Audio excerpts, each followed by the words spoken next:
So I just purchased Prey during the Steam Winter Sale, and I noticed it's one of the few games to actually use the Steam Input API to its full capabilities.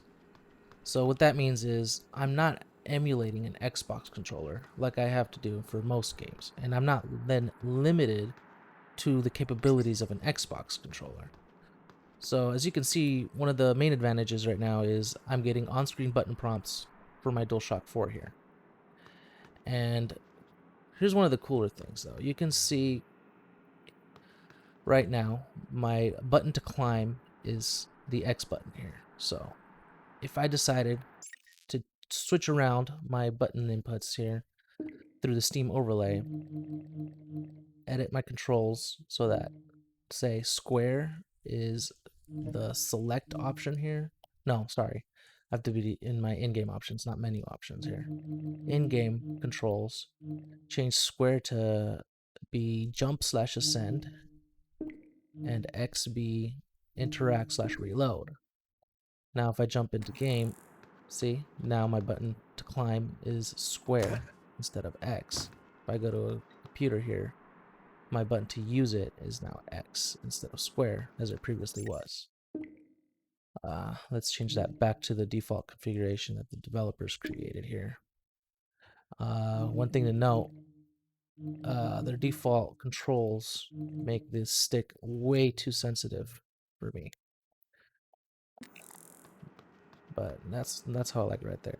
Another cool thing is I can now use the full capabilities of this DualShock 4. So, say for example, when I'm in my menu, I want my light bar to be a different color. Say, I want it to be, I don't know, like pink, which is this. And if I'm in game, I want my color to be red, or let's make it green.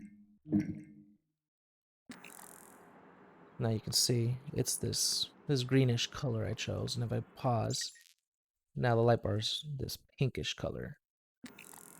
Another cool thing, though probably my favorite thing, is the gyroscope.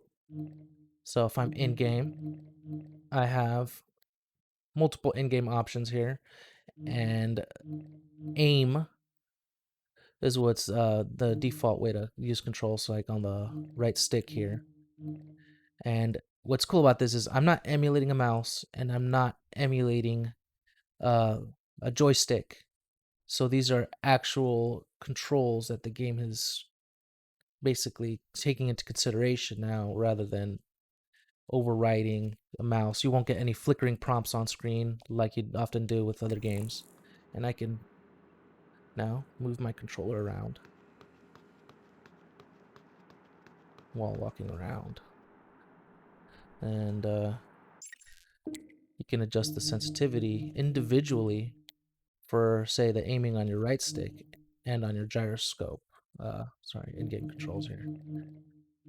So maybe my sensitivity is a little too high.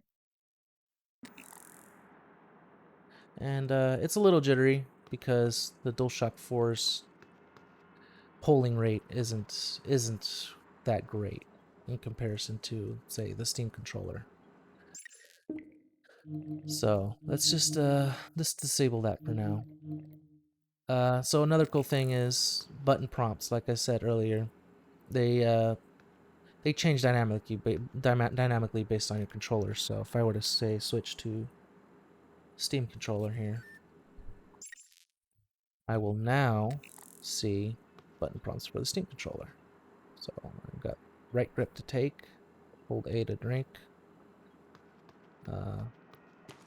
and keep in mind this game was released in, I believe, 2017, which is long before the PlayStation 5 that just came out. So if I were to use a PlayStation 5 controller, the DualSense here, since this game uses the Steam Input API properly, it is getting commands. It's getting the button prompts from Steam itself. So now you see button prompts for triangle and square are in the style of the DualSense, as opposed to the DualShock 4, which has colored buttons. And let's try out that gyro aiming with the DualSense here. Yeah, see, that's a lot smoother than the DualShock 4. It's got a much higher polling rate. So yeah, that's kind of what I wanted to show. You can see my DualShock 4 colors aren't quite working on the the touchpad here. The lights. That's I believe that's a work in progress with the Steam beta, but yeah, thanks for watching.